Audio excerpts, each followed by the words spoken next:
Hey, we're reading Howl's Moving Castle and learning all about Howl, Sophie, and their adventures. Let's get started. Annoyed, said Sophie. Why should I be annoyed?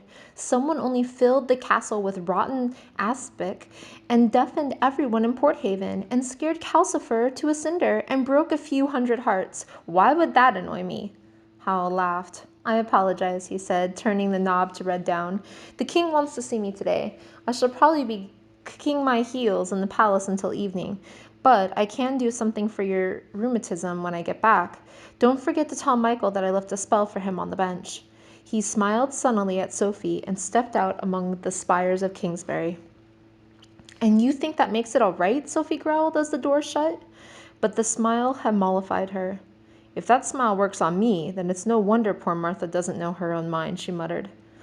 I need another log before you go, Calcifer reminded her. Sophie hobbled to drop another log into the grate, then set off to the door again.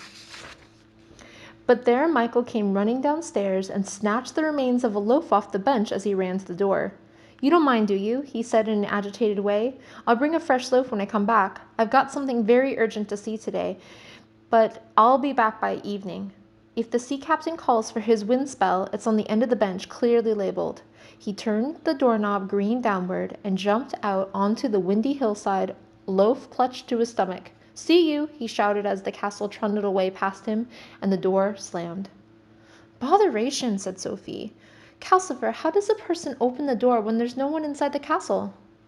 I'll open it for you, or Michael. Howl does it himself, said Calcifer. So no one would be locked out when Sophie left. She was not at all sure she would be coming back, but she did not intend to tell Calcifer. She gave Michael time to get well on the way to wherever he was going and set off for the door again. This time, Calcifer stopped her. If you're going to be away for long, he said, you might leave some logs where I can reach them. Can you pick up logs? Sophie asked, intrigued in spite of her impatience. For answer, Calcifer stretched out a blue arm-shaped flame divided into green finger-light flames at the end. It was not very long, nor did it look strong. See? I can almost reach the hearth, he said proudly. Sophie stacked a pile of logs in front of the grate so that Calcifer could at least reach the top one. You're not to burn them until you've gotten them in your grate, she warned him, and set off for the door yet again. This time, somebody knocked on it before she got there. It was one of those days, Sophie thought. Must be the sea captain. She put her hand to turn the knob blue down. No, it's the castle door, Calcifer said, but I'm not sure. Then it was Michael back for some reason.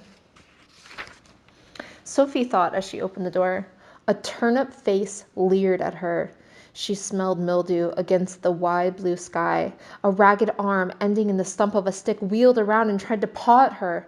It was a scarecrow. It was only made of sticks and rags, but it was alive, and it was coming in. Calcifer, Sophie screamed. Make the castle go faster. The stone blocks around the doorway crunched and grated. The green-brown moorland was suddenly rushing past her. The scarecrow's stick arm thumped on the door and then went scraping along the wall of the castle as the castle left it behind. It wheeled its other arm round and seemed to try to clutch at the stonework. It meant to get into the castle if it could. Sophie slammed the door shut. This, she thought, just showed how stupid it was for the eldest child to seek her fortune. That was the scarecrow she had propped in the hedge on her way to the castle. She had made jokes to it. Now, as if her jokes had brought it to evil life, it had followed her all the way here and tried to paw at her face. She ran to the window to see if the thing was still trying to get into the castle. Of course, all she could see was a sunny day in Porthaven, with a dozen sails going up a dozen masts beyond the roof opposite, and a cloud of seagulls circling in the blue sky. That's the difficulty of being in several places at once, Sophie said to the human skull on the bench. Then all at once, she discovered the real drawback to being an old woman. Her heart gave a leap and a little stutter, and then seemed to be trying to bang its way out of her chest. It hurt. She shook all over and her knees trembled. She rather thought she might be dying. It was all she could do to get into the chair by the hearth. She sat there panting, clutching her chest. Is something the matter? Calcifer asked. Yes, my heart. There was a scarecrow at the door, Sophie gasped. What does the scarecrow have to do with your heart? Calcifer asked. It was trying to get in here. It gave me a terrible fright, and my heart, but you wouldn't understand, you silly young demon, Sophie panted. You haven't got a heart. Yes, I have, Calcifer said, as proudly as he had revealed his arm. Down in the glowing part under the logs. And don't call me young. I'm a good million years older than you are. Can I reduce the speed of the castle now? Only if the scarecrow's gone, said Sophie. Has it? I can't tell, said Calcifer. It's not flesh and blood, you see. I told you I couldn't really see outside. Sophie got up and dragged herself to the door again, feeling ill. She opened it slowly and cautiously. Green steepness rocks and purple slopes whirled past, making her feel dizzy, but she took a grip on the doorframe and leaned out to look along the wall to the moorland they were leaving behind.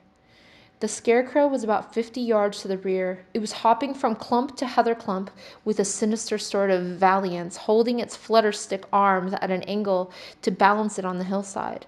As Sophie watched, the castle left it further behind. It was slow, but it was still following. She shut the door. It's still there, she said, hopping after us. Go faster. But that upsets all my calculations, Calcifer explained. I was aiming to circle the hills and get back to where Michael left us in time to pick him up this evening. Then go twice as fast and circle the hill twice, as long as you leave that horrible thing behind, said Sophie. What a fuss, Calcifer grumbled, but he increased the castle's speed. Sophie could actually, for the first time, feel it rumbling around her as she sat huddled in her chair, wondering if she was dying. She didn't want to die yet, before she had talked to Martha. As the day went on, everything in the castle began to jiggle with its speed. Bottles chinked. The skull clattered on the bench. Sophie could hear things falling off the shelf in the bathroom and splashing into the bathwater, where Howl's blue and silver suit was still soaking. She began to feel a little better. She dragged herself to the door again and looked out, with her hair flying in the wind. The ground was streaking past underneath. The hills seemed to be spinning slowly as the castle sped across them. The grinding and rumbling nearly deafened her, and smoke was puffing out in blasts. But the scarecrow was a tiny black dot on the distant slope by then. Next time she looked, it was out of sight entirely. Good. Then I shall stop for the night, said Calcifer. That was quite a strain. The rumbling died away. Things stopped jiggling. Calcifer went to sleep in the way fires do, sinking among the logs until they were rosy cylinders plated with white ash, with only a hint of blue and green deep underneath. Sophie felt quite spry again by then. She went and fished 6 packets and a bottle out of the slimy water in the bath. The packets were soaked. She did not dare leave them that way after yesterday, so she laid them on the floor and very cautiously sprinkled them with the stuff labeled drying powder. They were dry almost instantly. This was encouraging. Sophie let the water out of the bath and tried the powder on Howl's suit. That dried too. It was still stained green and rather smaller than it had been, but it cheered Sophie up to find that she could put at least something right. She felt cheerful enough to busy herself getting supper. She bundled everything on the bench into the heap around the skull at once and began chopping onions. At least your eyes don't water, my friend, she told the skull. Count your blessings. The door sprang open. Sophie nearly cut herself in her fright, thinking it was the scarecrow again, but it was Michael. He burst jubilantly in. He dumped a loaf, a pie, and a pink and white striped box on top of the onions. Then he seized Sophie around her skinny waist and danced her around the room. It's all right, he shouted joyfully, and Sophie hopped and stumbled to keep out of the way of Michael's boots. Steady, steady, she gasped, giddy, trying to hold on to the knife where it would not cut either of them. What is all right? Letty loves me, Michael shouted, dancing her almost into the bathroom and then into the hearth. She's never even seen Howl. It was all a mistake. He spun them both around in the middle of the room. Will you let me go before this knife cuts one of us, Sophie squawked, and perhaps explain a little? Whoop! Michael shouted, and he whirled Sophie into the chair and dumped her into it, where she sat, gasping. Last night I wished you dyed his hair blue, he said, but I don't mind now. When Howl said Letty had her, I even thought of dyeing him blue myself. You can see the way he talks. I knew that he was going to drop this girl just like all the others, as soon as he had gotten her to love him. And when I thought it was my Letty, well, anyway, you know... he said there was another fellow, and I thought that was me. So I tore down to Market Shipping today, and it was all right. Howl must be after some other girl with the same name. Letty's never even seen him. Let's get this straight, Sophie said dizzily. We are talking about Letty Hatter, who works in Cesari's pastry shop, are we? Of course we are, Michael said jubilantly. I loved her ever since she started work there, and I almost couldn't believe it when she said she loved me. She has hundreds of admirers. I wouldn't have been surprised if Howl was one of them. I'm so relieved.